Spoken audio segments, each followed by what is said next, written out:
Som. Amém. Shalom, família. Vocês estão bem? Vocês estão bem? Amém. Estou feliz de estar aqui mais uma vez para compartilhar algo do coração do Pai para você. Quantos estão famintos por Jesus? Quantos estão sedentos por uma nova porção? Amém? Glória a Deus. Desatando líderes em cada território. Esse é o tema desse ano. Sei que ninguém fala sobre isso, só eu que falo sobre isso. Mas vamos lá. O Senhor tem falado comigo sobre os amigos. Eu queria falar hoje sobre os amigos dos últimos dias. Amém? Quantos são amigos de Deus? São poucos apenas? Quantos são amigos de Deus? Quantos desejam ser amigos de Deus? Amém. Eu queria começar com o texto do profeta Amós, capítulo 3, versículo 3. Amós 3:3. Amém? Vamos lá. Diz assim: andarão dois juntos, se não houver entre eles acordo. Pula lá para o versículo 7. Certamente o Senhor Deus não fará coisa alguma, sem primeiro revelar o seu segredo aos seus servos, os profetas. Rugiu o leão, quem não temerá? Falou o Senhor Deus, quem não profetizará? Amém? Então essa profecia, ela está descrevendo a maneira como Deus decidiu agir na história. E ela afirma que é impossível pessoas trabalhem juntas com um propósito, sem concordância e cumplicidade. Está aqui no versículo 3. Andarão dois juntos se não houver entre eles acordo? Impossível. Então o princípio básico de Deus para se mover na terra é simples. Ele aqui está declarando que Ele não faz coisa alguma na terra sem antes conversar, revelar sobre isto com os seus amigos. Diga amigos. Os profetas. E Ele começa com comunhão. Depois Ele partilha revelação. E então nos convida para participar com Ele de uma construção. Repita comigo: comunhão, revelação e construção. O grande problema é que hoje existe muita construção sem revelação. E muita falsa revelação por falta de comunhão. A amizade, ela é o meio pelo qual vamos de fato participar da concordância com aquilo que Deus está fazendo no mundo. Porque Ele realiza a sua obra revelando os seus segredos a homens e mulheres que irão cooperar com Ele no seu propósito. Quantos irão cooperar com Ele no seu propósito? Quantos aqui são cooperadores de Abba? Amém? O Senhor está te chamando como cooperador do seu reino neste dia. E a Bíblia, ela é repleta de homens que foram chamados de amigos de Deus. Eu queria começar com um que eu acho que é o primeiro que vem à nossa mente. Amigo de Deus. Queria começar com Abraão, amém? O profeta Isaías fala algo sobre ele, muito interessante. Isaías 41, versículo 8. Olha o que Deus fala através do profeta. Isaías 41, 8. Mas tu, 41, 8. Mas tu, ó Israel, servo meu, tu Jacó, a quem elegi, descendente de Abraão, meu. Descendente de Abraão, meu. Fala mais forte, amigo. Abraão, ele também é conhecido como um homem que almoçou com Deus. Tem até um livro, né? Quem almoçou com Abraão? Fica aí a dica. Quem almoçou com Abraão? Vá atrás desse livro. Muito bom. Em Gênesis 18, expressa isso que eu estou querendo falar. Fala que o Senhor e 2 anjos se encontram com Abraão. E Abraão manda preparar uma comida para eles e os convida para a mesa. Um gesto tão nobre de aliança e de amizade para um oriental. Daí eles começam a revelar algo para Abraão naquela mesa. Eles revelam que Abraão seria pai e Deus anuncia a destruição de Sodoma e Gomorra. E a Bíblia diz que Abraão, ele se levanta como intercessor. Ele se levanta para interceder por Sodoma e Gomorra. Ele diz: Senhor, porventura se houver alguns justos em Sodoma, nesta cidade, o Senhor vai destruir toda a cidade? E Deus diz: não, Abraão, eu vou poupar a vida dos justos, eu pouparei a vida deles. E olha que diz, Gênesis 18, versículo 17. Disse o Senhor: ocultarei a Abraão o que estou para fazer? Visto que Abraão certamente virá a ser uma grande e poderosa nação, e nele serão benditas todas as nações da terra. Em outras palavras, Deus estava dizendo: eu vou prosseguir com os meus planos e julgar a cidade de Sodoma, sem antes partilhar as minhas intenções com o meu amigo. O Deus Criador, ele consultou o seu amigo antes de tomar uma decisão. Vocês estão entendendo o nível de amizade que Deus quer nos levar? A ponto dele nos levar para a sala do conselho e dizer: David, estamos aqui nos reunindo para o futuro do Brasil. O que é que você acha disso? Dê a sua opinião. E ali naquele almoço, naquela mesa, Deus partilha suas intenções. Antes de cumprir, diz Abraão. E Abraão, como o amigo rochedo, ele intercede: Senhor, por favor. Não é possível que um justo sequer não tenha necessidade. Amém? Essa história também nos faz lembrar de um outro amigo.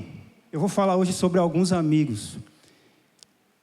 Chamado Moisés, que também, assim como Abraão, ele ousadamente, ele entra na frente de um Deus irado para interceder por misericórdia pelo seu povo. Quantos lembram dessa história? E Deus atende ao clamor do seu amigo Moisés. Olha o que Êxodo 33:11 fala. Êxodo 33:11.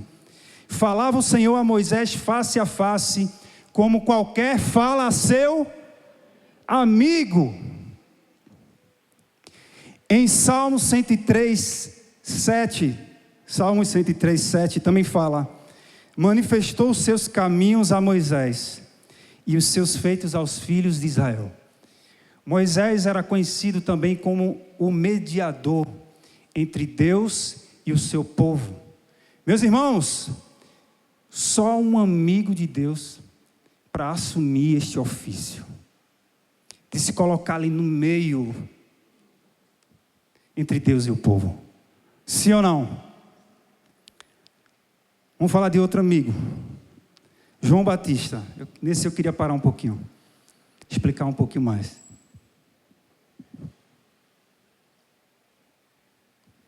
João Batista, aquele que Jesus chamou de o maior dentre os nascidos de mulher, ele também foi identificado como o amigo do noivo, uma expressão que está relacionada com a função de um padrinho de casamento na Judéia. Então os padrinhos de casamento eram os melhores amigos. E assim hoje ainda se tenta imitar. E essa foi exatamente a missão do filho de Isabel, João Batista: servir o Messias noivo, para que a sua obra tivesse proeminência sobre tudo e sobre todos. E lá em João capítulo 3, versículo 26 em diante, preste bastante atenção. João 3, 26 em diante. E foram ter com João e lhe disseram: Mestre, aquele que estava contigo além do Jordão, do qual tens dado testemunho, está batizando, e todos lhe saem ao encontro. Respondeu João: o homem não pode receber coisa alguma se do céu não lhe for dada. Vós mesmos sois testemunhas de que eu vos disse: eu não sou o Cristo, mas fui enviado como seu precursor. O que tem a noiva é o noivo. O amigo do noivo que está presente e o ouve, muito se regozija por causa da voz do noivo. Pois esta alegria já se cumpriu em mim. Convém que ele cresça e que eu diminua.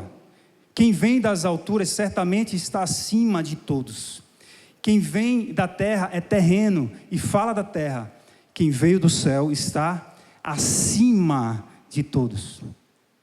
Então João Batista, ele declarou isso quando ele foi questionado pelos seus discípulos acerca da popularidade explosiva, expressiva do ministério de Jesus. Só que ele deixa bem claro que ele é o precursor. Logo, a sua função era ser o amigo de Jesus. Por isso ele não deseja o protagonismo do cenário profético daqueles dias. Apesar de alguns de seus discípulos, estarem com um aparente ciúme por causa da fama de Jesus, a sua alegria era ver a exaltação de Jesus e não a sua autopromoção. Os amigos, eles vivem para favorecer o seu melhor amigo. Eles vivem para sair de cena e enaltecer a vida do amigo. E assim não foi diferente com João Batista. Ele viveu sua vida dedicada na obra para preparar o caminho do Senhor. Com muita maestria, com muita dedicação, com muito sacrifício. Porque eu sou um amigo do noivo, o precursor dele. Convém que ele cresça e eu diminua. Essa é a minha alegria. Isso é o que me dá prazer. Isso que é gratificante para o meu ministério. É fazer ele crescer. Então, pessoas proféticas, assim como João, nunca buscam o benefício próprio em sua jornada ministerial, mas sempre buscam servir a glória de Cristo. Afinal, a amizade com o Senhor sempre começa com um coração de servo. Repita comigo: a amizade com o Senhor começa com um coração de servo. Amém? Os amigos do noivo preparam um caminho para ele entrar. O tapete vermelho é para ele, o holofote é nele, sobre ele.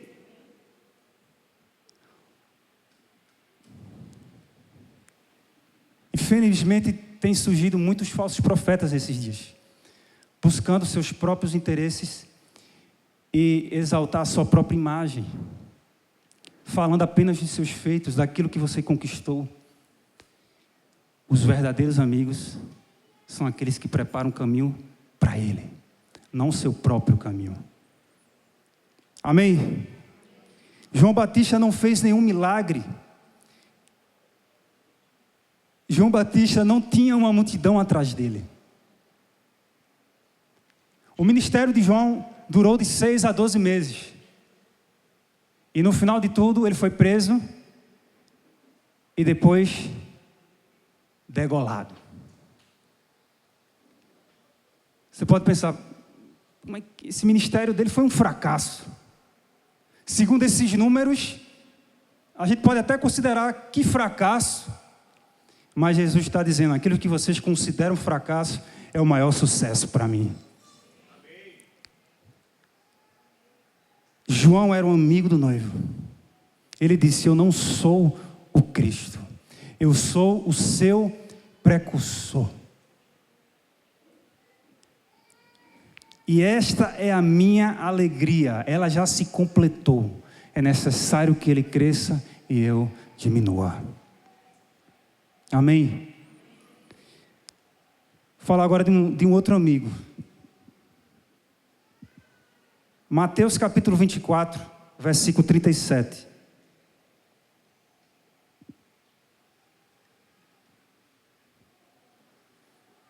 Mateus 24, 37 em diante. Pois assim como foi nos dias de Noé, também será a vinda do Filho do Homem. Porquanto assim como nos dias anteriores ao dilúvio, comiam, bebiam, casavam e davam-se em casamento, até o dia em que Noé entrou na arca. E não o perceberam, senão quando veio o dilúvio e os levou a todos. Assim será também a vinda do Filho do Homem. Eis aqui um modelo de um amigo dos últimos dias. Jesus, ele profetizou que a estação da sua segunda vinda seria como nos dias de Noé. Como assim, Lourenço? Um tempo em que o cenário global era chocante, a criação imergida em corrupção, em maldade. Por isso, essa criação foi alvo de um juízo divino e global. Então, a família de um homem justo foi salva por Deus. E essa família é comissionada para reconstruir o mundo. Então, assim como a família de Noé foi salva do dilúvio, e o povo de Israel foi salvo das pragas do Egito, assim a igreja será salva do juízo de Deus durante o tempo da grande tribulação. Agora entenda, seremos salvos do juízo de Deus, mas não da perseguição da terra, não da perseguição dos homens, não da perseguição do sistema do anticristo, do inimigo das nossas almas. Então, em meio ao caos moral e social, Noé, ele encontrou graça aos olhos do Senhor, porque ele era um homem íntegro, que amava ter comunhão com a sua presença. E Deus, ele dá um projeto para Noé, para fazer um reset na criação. Que projeto é esse? Construir uma, diga, arca. Mas, entenda, vale frisar que o chamado primário de Deus para Noé não era apenas construir uma arca, mas retificar, ou seja, tornar reto o mundo antigo por meio do sacerdócio da sua casa. Amém? Noé era diferente na sua geração. Noé e toda a sua casa foi comissionada. Jesus, ele faz uma comparação deste cenário com os dias da vinda do seu reino, que significa que nos dias do fim, a ruindade vai crescer exponencialmente. A maldade, o egoísmo vão crescer exponencialmente, assim como foi nos dias de Noé. Mas vejamos uma coisa, essa geração do dilúvio viveu focada em comer, beber, casar e se dar em casamento. O que é isso, Lourenço? Um povo dedicado a viver seus próprios interesses. Mas beber, comer e casar não está errado. Não tem nada de errado nisso. A grande questão é que enquanto Noé e sua família estavam empenhados em construir algo para Deus, O resto dos homens estavam embriagados pela vida normal. Por isso eles não perceberam quando Noé e sua casa entraram na arca.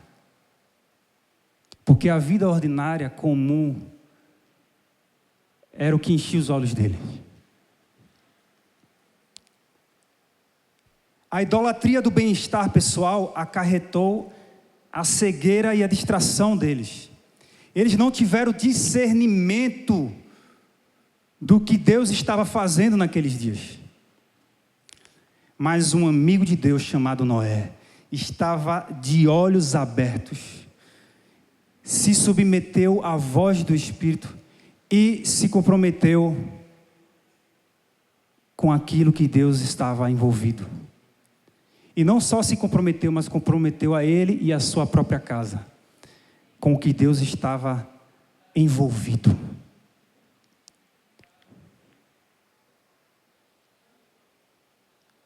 Eu estava orando hoje no meu quarto, Deus falando comigo sobre essa palavra, eu disse: Senhor, eu estou muito distante disso aqui.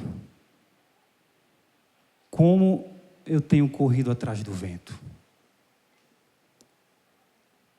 Como eu tenho sido tão vaidoso. Mas não é errado a gente pagar as contas. Não é errado a gente propor um dia para comer num restaurante melhor, para fazer uma boa viagem, um lazer com minha casa, uma academiazinha. Não é errado.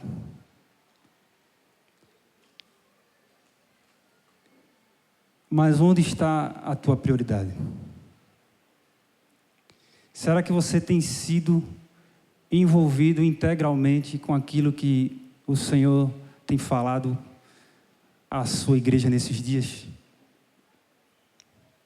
Ou será que seus próprios interesses é aquilo que você tem mais desempenhado a sua força, o seu tempo? Lembre-se de uma coisa: a revelação, ela sempre precisa preceder e fundamentar aquilo que edificamos para Deus.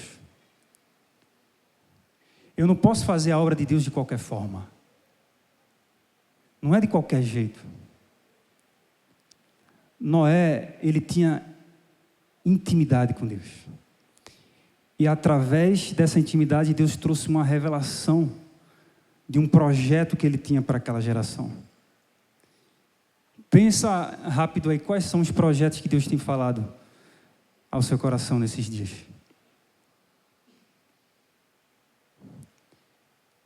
Não confunda os projetos de Deus com seus próprios projetos.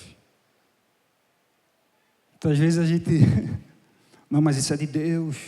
E você gasta seu tempo com aquilo que é bom para você apenas. Noé, ele era um amigo.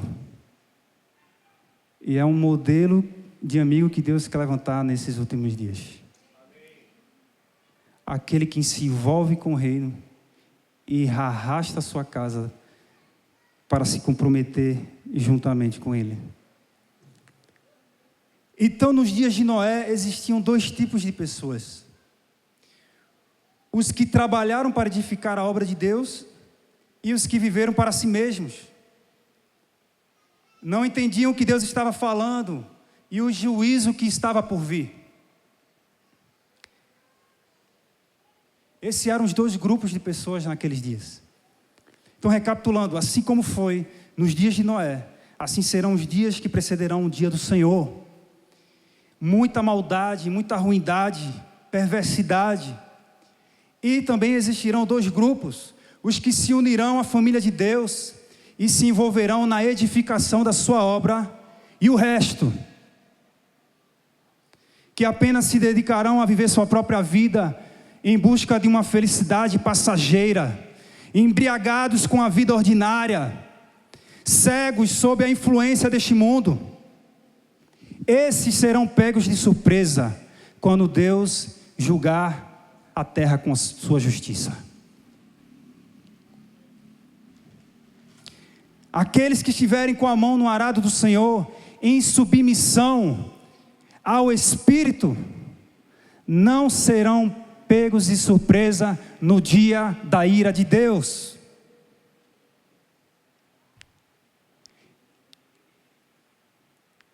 Aquele povo não entendeu. Noé avisava, e eles não estavam nem aí, não davam ouvidos à voz de Deus. A gente leu, diz que, e de repente, eles não perceberam quando Noé entrou na arca. Assim será a vinda do Filho do Homem. Aqueles que gastarem suas vidas apenas pelo seu bel prazer, não vão perceber o dia da vida do Senhor. Isso está lá em 1 Tessalonicenses, capítulo 5, a partir do verso 2. 1 Tessalonicenses 5, 2. Bota aí, Carol. Diz assim: pois vós mesmos estáis inteirados com precisão de que o dia do Senhor vem como ladrão da noite. Quando andarem dizendo paz e segurança, eis que lhes sobrevirá repentina destruição.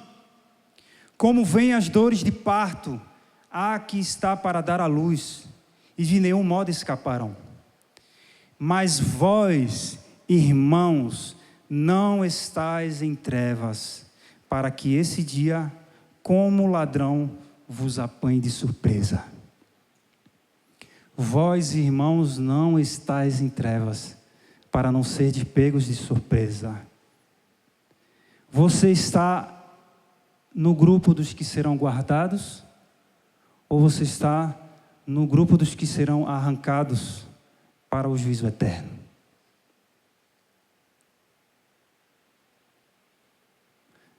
Faz essa pergunta aí para o teu irmão. Você está no grupo dos guardados ou arrancados?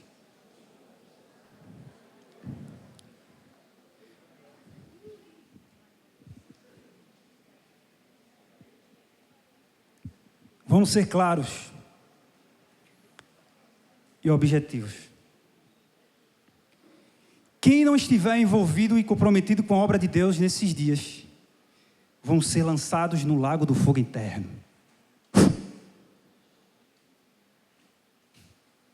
Não existe campo neutro nessa batalha.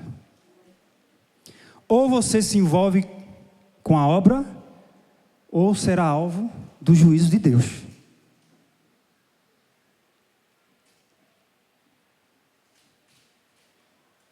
Não tem tempo mais para correr atrás de vento. O tempo está próximo. Amém?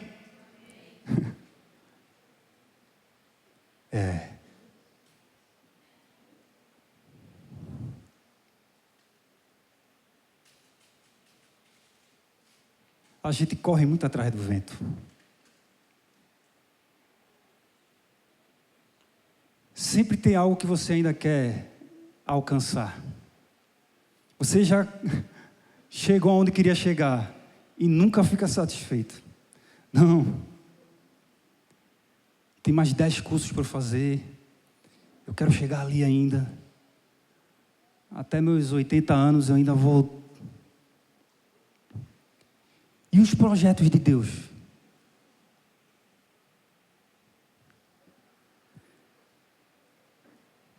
Então se envolva com a obra. Aqueles que ainda não estão se envolvendo, se envolvam. Não fique nesse marasmo, nessa inércia.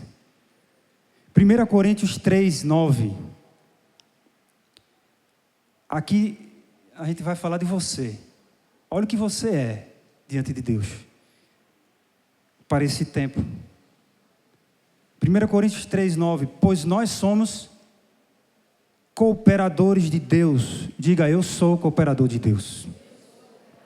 Vocês são lavouras de Deus e edifício de Deus. conforme a graça de Deus que me foi concedida, eu, como sábio construtor, lancei o alicerce e outro está construindo sobre ele. Contudo, veja cada um como constrói, porque ninguém pode colocar outro alicerce além do que já está posto, que é Jesus Cristo. Eu sou um construtor. Repita comigo, eu sou um construtor. Que tipo de pessoa você tem sido nesses dias? Uma pessoa que está apenas focada em viver a sua própria vida, em busca de sucesso, em busca de felicidade, ou é uma pessoa que se submeteu ao senhorio de Jesus e está comprometida em participar da construção da obra de Deus em comunhão com o seu povo? Que nesses dias Deus não vai levantar apenas um profeta A e B. Ele vai levantar uma casa de profetas, um time de profetas, um coletivo de profetas, os amigos dos últimos dias. Todo aquele que foi digno de ser chamado de amigo de Deus, iniciou o seu relacionamento com Ele, se submetendo como um servo fiel. Esse também foi o processo que os discípulos de Jesus passaram. João 15:14. Vós sois os meus amigos, se fazeis o que eu vos mando. Já não vos chamo de servos, porque o servo não sabe o que faz o seu senhor, mas tenho-vos chamados de amigos, porque tudo que eu ouvi de meu Pai, eu tenho dado a conhecer a vocês.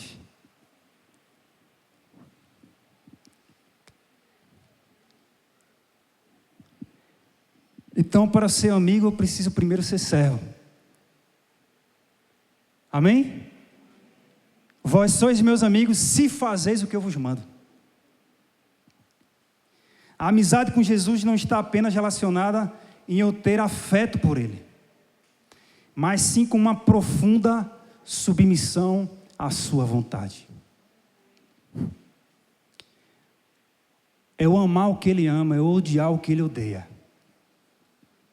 Os obedientes se tornam conservos da jornada, aqueles que conhecem os segredos do seu coração. E isso está relacionado com temor. A intimidade do Senhor é para os que o temem, aos quais Ele dará a conhecer a sua, diga, aliança.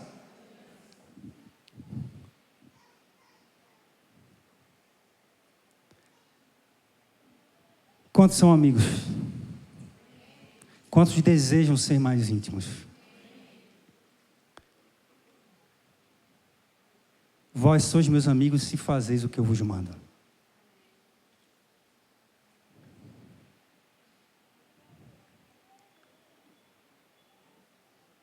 É o único segredo para ser amigo de Jesus.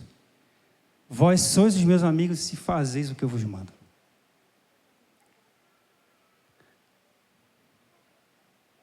Já não vos chamamos de servos, sim, amigos. No desenvolvimento do plano da redenção, muitos homens e mulheres se tornaram amigos do coração de Deus.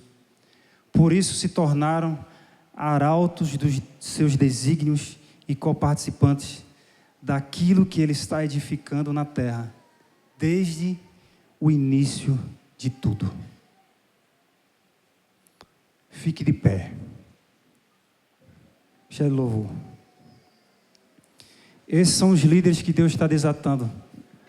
Os amigos dos últimos dias. Aqueles que se comprometem com o seu reino, com a sua vontade, com a sua intimidade. aqueles que almoçam com Ele, aqueles que se colocam entre Ele e os seus liderados, aqueles que puxam o tapete para Ele, que faz de tudo para Ele crescer.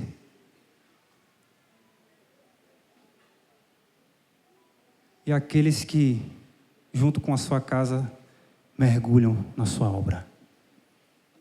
Enoque, Noé, Abraão, Moisés, Elias, Davi, Daniel, João Batista, Paulo, todos eles foram confidentes, conservos do trono na história. Mas eu quero dizer que a lista não terminou. Existem vagas ainda para a turma dos amigos de Deus nesses dias. Quantos querem se alistar a essa vaga? Amém?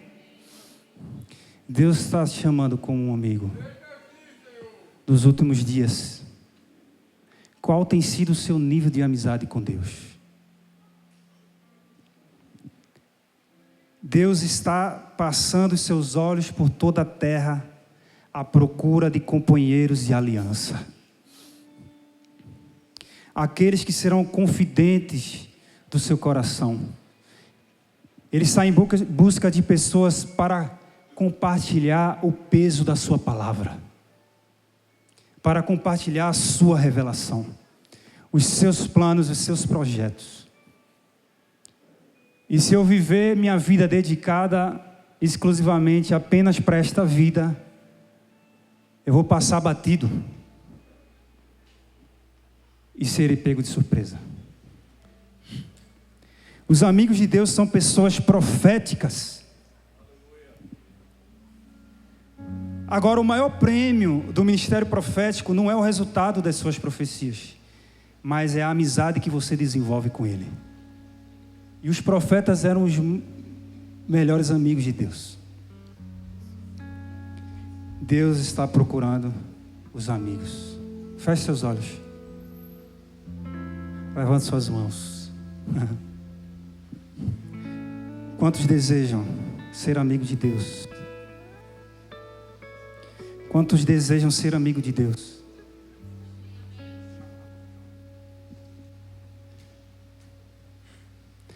Quantos anseiam ser mais um daqueles que vão fazer história e testemunhar do reino nesses dias? Eis aqui, Senhor, teus amigos. Ah, Senhor, não queremos mais correr atrás do vento. Nos colocamos diante de Ti, Senhor, nesses dias, como aqueles que têm intimidade contigo, aqueles que almoçam contigo, aqueles que preparam uma mesa para Ti.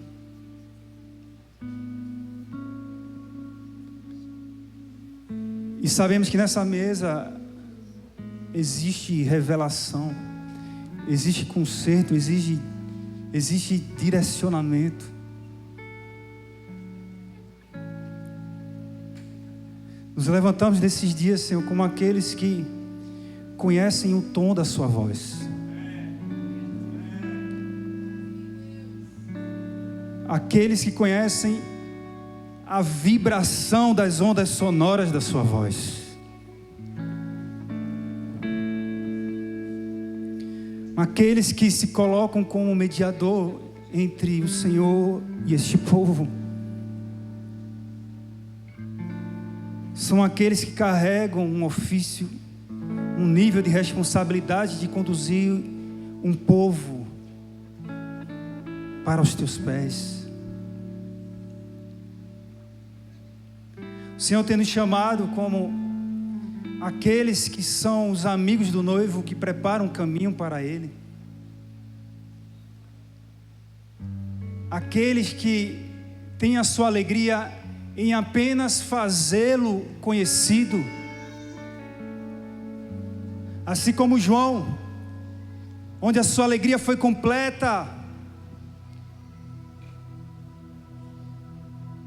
onde ele não desejou o seu protagonismo, a sua autopromoção, a sua evidência, mas ele correu os seus dias para fazer o nome do Senhor, do seu noivo conhecido. Aqueles que priorizam o teu ministério, Senhor. Nós não somos o Cristo. Aquele que vem do alto do céu é maior do que tudo nessa terra. Nós somos os seus precursores nessa geração. Levanta-nos, Senhor, como Noé, que dedicou a sua vida inteira, junto com a sua casa, para fazer a sua obra.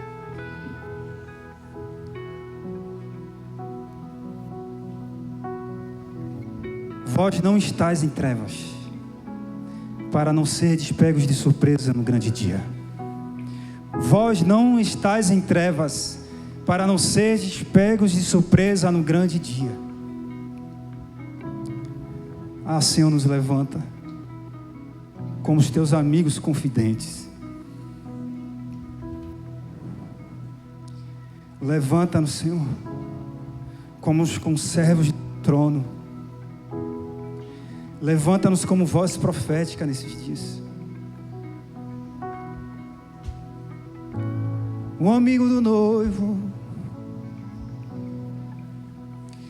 aqueles que dizem: eis o noivo. O amigo do noivo é aquele que conhece o tempo e as estações, aquele que discerne, aquele que tem um nível de amizade, de aliança, de intimidade com o Senhor, a ponto de ouvir os seus passos. Por isso, na parábola das 10 virgens, se disse: eis o noivo, à meia-noite, eis o noivo, é chegada a sua hora. Esses eram os amigos do noivo.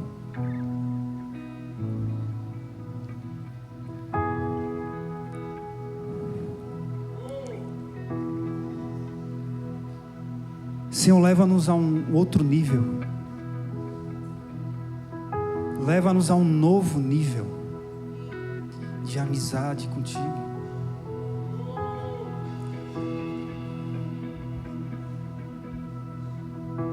Não queremos perder o tempo da sua visitação.